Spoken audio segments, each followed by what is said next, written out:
Hello বন্ধুরা, তোমাদের সকলকে স্মার্ট এডুকেশনে স্বাগত জানাই।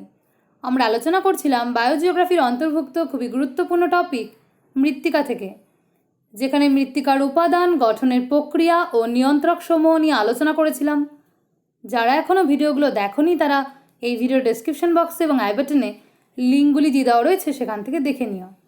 আজকের ভিডিওতে আমরা আলোচনা করব মৃত্তিকার পরিলেখ থেকে। ভিডিওটি শেষ পর্যন্ত দেখার জন্য অনুরোধ রইল। তাহলে শুরু করছি আজকের আলোচনা। প্রথমত মৃত্তিকার পরিলেখ সম্পর্কিত কিছু গুরুত্বপূর্ণ জেনে নিই। মৃত্তিকার পরিলেখ বা সয়েল প্রোফাইলের সংজ্ঞা কী রয়েছে দেখে নিই। ভূপৃষ্ঠ থেকে ভূ অভ্যন্তরে আদিশিলা পর্যন্ত মাটির পর্যায়ক্রমিক স্তরগুলির উল্লম্ব প্রস্থচ্ছেদকে মৃত্তিকার পরিলেখ বলে।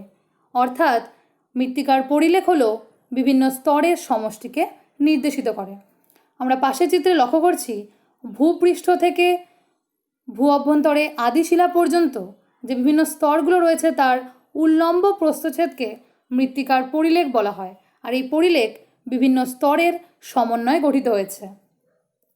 এবং আরও একটি গুরুত্বপূর্ণ তথ্য রয়েছে যে মৃত্তিকা পরিলেখের ধারণা সর্বপ্রথম দেন ডকুচেভ। এরপরে জেনে নিই মৃত্তিকার স্তর বা সয়েল হরাইজন বলতে কী বোঝো। ভূপৃষ্ঠের সঙ্গে অনুভূমিকভাবে বিস্তৃত ভিন্ন ভিন্ন বৈশিষ্ট্যযুক্ত সুস্পষ্ট অঞ্চলকে মৃত্তিকার স্তর বলে। আমরা লক্ষ্য করছি যে ভূপৃষ্ঠের সাথে অনুভূমিকভাবে এই প্রতিটি স্তর বিন্যস্ত রয়েছে এবং এদের প্রতিটি বৈশিষ্ট্য ভিন্ন ভিন্ন রয়েছে। আর এগুলো মৃত্তিকার স্তর বা হরাইজন নামে পরিচিত। এবং মৃত্তিকার ত্রিমাত্রিক স্থানগত অবস্থাই হলো মৃত্তিকার স্তর। ত্রিমাত্রিক স্থানগত অবস্থা কেন বলা হয়েছে? কারণ এর দৈর্ঘ্য, প্রস্থ এবং গভীরতা এই তিনটি থাকার কারণে মৃত্তিকার স্তর ত্রিমাত্রিক স্থানগত অবস্থাকে নির্দেশিত করে। এরপরে জেনে নেব মৃত্তিকার পরিলেখ এবং মৃত্তিকার স্তরের মধ্যে পার্থক্য কোথায়। প্রথমত মৃত্তিকার পরিলেখ কী? এটি ভূপৃষ্ঠ থেকে আদিশিলা পর্যন্ত এক উল্লম্ব প্রস্থচ্ছেদকে নির্দেশিত করে। অপরদিকে মৃত্তিকার স্তর ভূপৃষ্ঠের সঙ্গে অনুভূমিকভাবে বিস্তৃত সুস্পষ্ট অঞ্চলকে নির্দেশিত করে। মৃত্তিকার পরিলেখ এটি একমাত্রিক স্থানগত অবস্থাকে নির্দেশিত করে, কারণ এর কেবলমাত্র গভীরতাই রয়েছে। অপরদিকে মৃত্তিকার স্তর ত্রিমাত্রিক স্থানগত অবস্থাকে নির্দেশিত করে, কারণ এর দৈর্ঘ্য, প্রস্থ ও গভীরতা এই তিনটি বিষয় রয়েছে।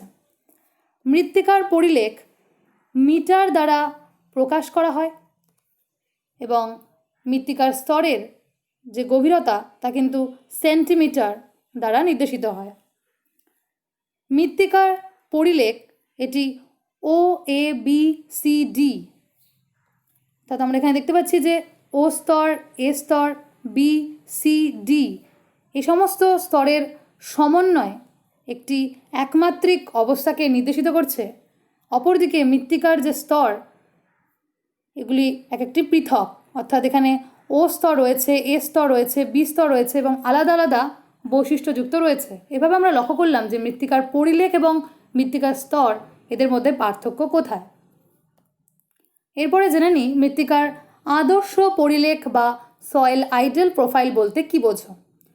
মৃত্তিকার যে পরিলেখে সমস্ত স্তর ও উপস্তর সুস্পষ্ট ও সম্পূর্ণ থাকে তাকে মৃত্তিকার আদর্শ পরিলেখ বলে। আমরা পাশে মৃত্তিকার পরিলেখ লক্ষ্য করছি যেখানে আদর্শ বৈশিষ্ট্য রয়েছে, কারণ এখানে সমস্ত স্তর এবং উপস্তরগুলো লক্ষণীয় রয়েছে। এবং এখানে একটি উদাহরণ রয়েছে যে একমাত্র আর্দ্র নাতিশীতোষ্ণ জলবায়ুর সরলবর্গীয় অরণ্য অঞ্চলে পর্জল মৃত্তিকায় আদর্শ পরিলেখ লক্ষণীয়। খুবই গুরুত্বপূর্ণ একটি প্রশ্ন যে কোন মৃত্তিকায় আদর্শ পরিলেখ লক্ষণীয়, তা হবে পর্জল মৃত্তিকায়। আর আদর্শ পরিলেখ কখন বলা হবে? যখন মৃত্তিকা পরিলেখে সমস্ত স্তর ও উপস্তর সুস্পষ্ট ও সম্পূর্ণরূপে অবস্থান করবে। এরপরে জেনে নিই মৃত্তিকার কর্তিত পরিলেখ বা সয়েল ট্রানকেটেড প্রোফাইল বলতে কী বোঝো। ভূ আলোড়নের ফলে ভূভাগের উল্লম্ব উত্থান হলে মৃত্তিকার পরিলেখের ওপরের স্তর ক্ষয়প্রাপ্ত হয়ে যে পরিলেখ গঠন করে তাকে কর্তিত পরিলেখ বলে। আমরা পাশের চিত্রে লক্ষ্য করছি যে এখানে দেখা যাচ্ছে যে মৃত্তিকার বিভিন্ন স্তরগুলো রয়েছে এবং দেখা যাচ্ছে যে ভূ আলোড়নের ফলে যখন উল্লম্ব উত্থান হয় তখন মৃত্তিকার পরিলেখের যে ওপরের স্তর তা ক্ষয়প্রাপ্ত হয়ে ক্রমশ নিচের স্তরে চলে আসে। দেখা যাচ্ছে যে এইদিকে দেখা যাচ্ছে যে এই স্তরটি ছিল, কিন্তু ক্রমাগত ভূ আলোড়নে তা ক্ষয়প্রাপ্ত হয়ে গিয়ে এই স্তরে চলে এসেছে। এই যে ক্ষয়প্রাপ্ত হয়ে এক নতুন পরিলেখ গঠন করলো সেটি হলো কর্তিত পরিলেখ। যেমন এক প্রসঙ্গে বলেছে যে এ স্তরের পরিবর্তে বি স্তর অথবা এ ও বি এর স্তরের পরিবর্তে সি স্তর ভূপৃষ্ঠে উন্মুক্ত হয়, আর এটি মৃত্তিকার কর্তিত পরিলেখ নামে পরিচিত।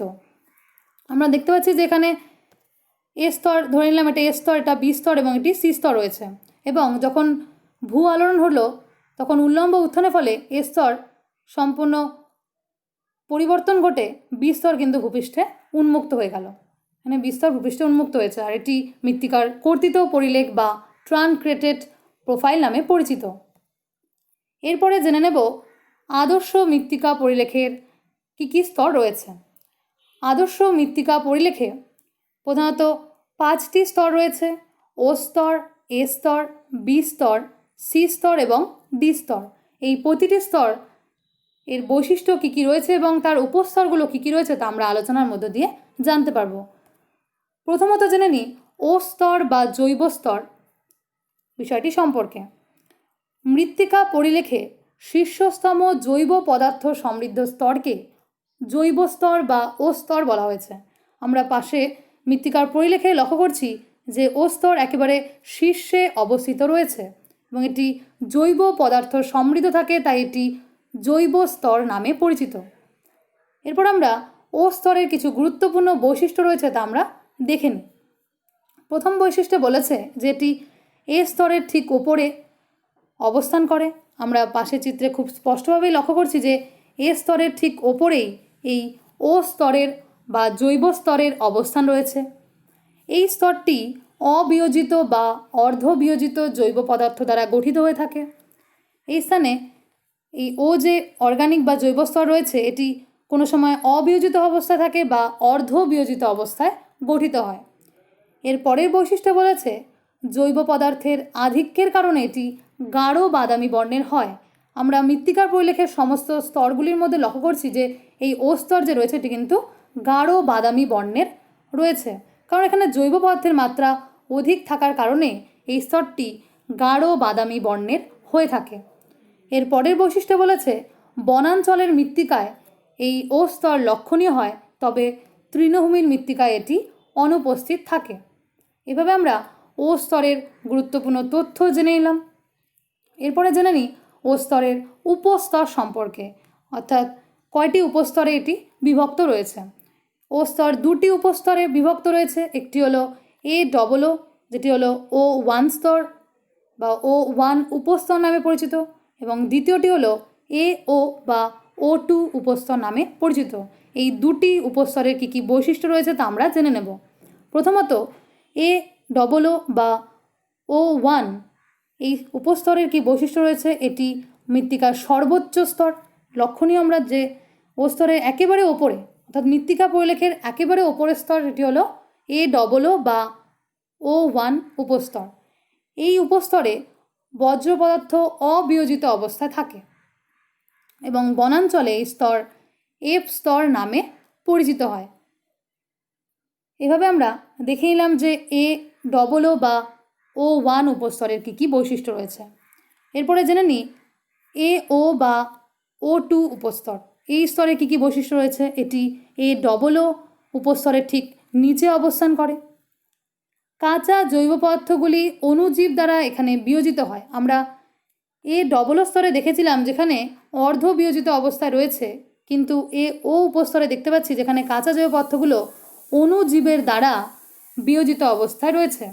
এই স্তরটি গাঢ় বাদামি বর্ণের হয়ে থাকে, কারণ এখানে জৈব পদার্থগুলো বিয়োজিত হয়, এই কারণে গাঢ় বাদামি হয়ে থাকে।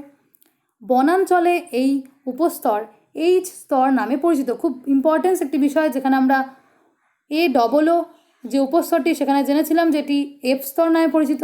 অপরদিকে এ ও উপস্তরে জানছি এটি বনাঞ্চলে এইচ স্তর নামে পরিচিত। এই উপস্তরে যে সরলবর্গীয় অরণ্যে ডাফ নামে পরিচিত, এবং এই উপস্তরটি পর্ণমোচী অরণ্যে মাল নামে পরিচিত। এভাবে আমরা ও স্তরের যে উপস্তর যে দুটি রয়েছে তার কী কী বৈশিষ্ট্য তা খুব স্পষ্টভাবে জানতে পারলাম। এরপরে দেখে নিই এ স্তরের বৈশিষ্ট্য কী কী রয়েছে। প্রথমত সংজ্ঞাটি কী রয়েছে জেনে নিই। মৃত্তিকা পরিলেখের ও এবং বি স্তরের মাঝে খনিজ দ্রব্য সমৃদ্ধ প্রথম খনিজ স্তরকে এ স্তর বলা হয়েছে। প্রথম কেন বলা হয়েছে?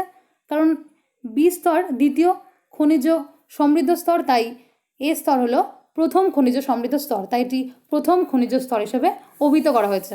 এবং এর অবস্থানটা কি জানলাম যে এটি হলো ও এবং বি এই দুটি স্তরের মাঝে অবস্থান। আমরা চিত্রে খুব স্পষ্টভাবে দেখতে পাচ্ছি যে ও স্তর এবং বি স্তর ঠিক এর মাঝে যে স্তরটি রয়েছে তা কিন্তু এ স্তর নামে পরিচিত। এরপরে আমরা কি কি বৈশিষ্ট্য রয়েছে জেনে নিই।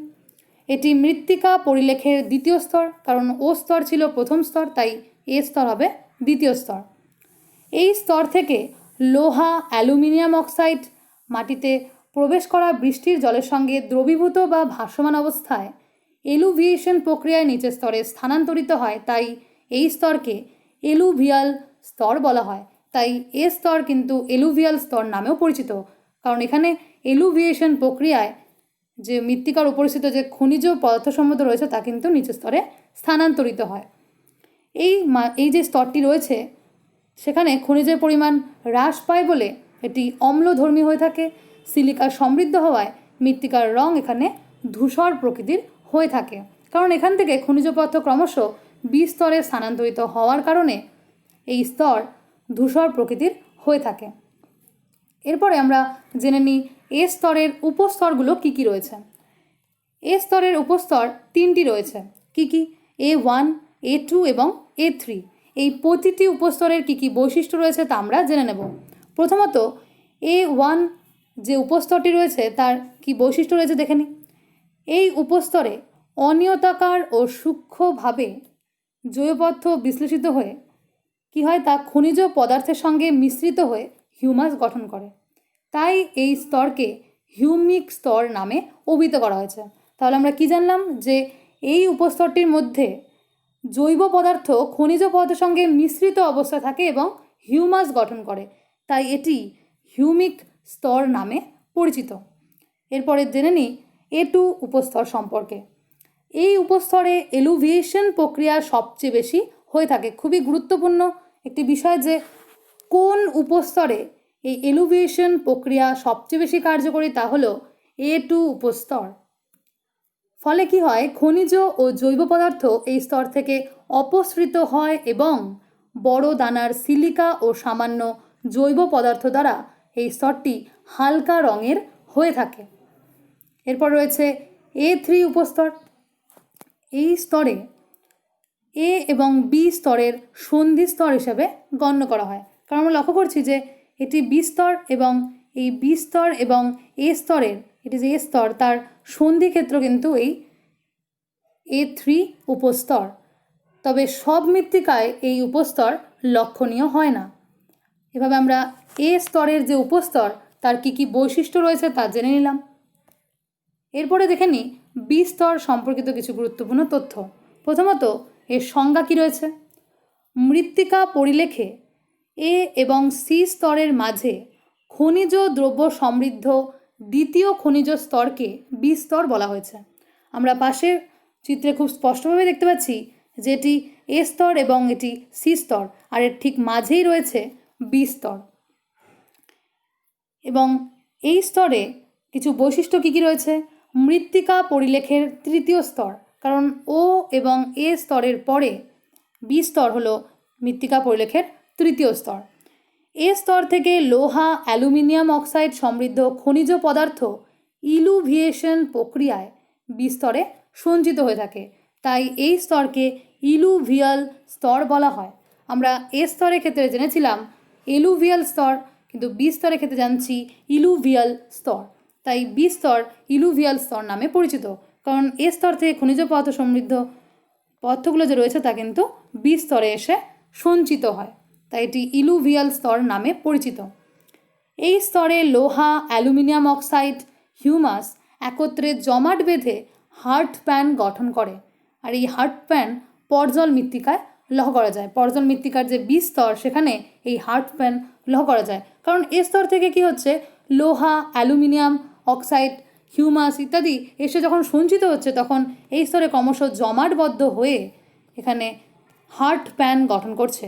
তাই পর্জল মৃত্তিকার এই যে স্তরে হার্ট প্যান লক্ষ্য করা যায়। ঠিক একইভাবে ল্যাটেরাইট মৃত্তিকার বি স্তরেও ডিউরি ক্রাস্ট লক্ষ্য করা যায়। এবং আরও একটি বৈশিষ্ট্য রয়েছে যে এই স্তর খনিজ জৈব পদার্থ থাকায় পুষ্টি মৌলের ভাণ্ডার, কারণ এ স্তর থেকে ক্রমশ খনিজ পদার্থ যখন বি স্তরে এসে সঞ্চিত হলো তখন এই স্তরটি কী হয়, ক্রমশ পুষ্টি মৌলে পরিপূর্ণ হলো, তাই এটি পুষ্টি মৌলের ভাণ্ডার হিসেবে পরিচিত।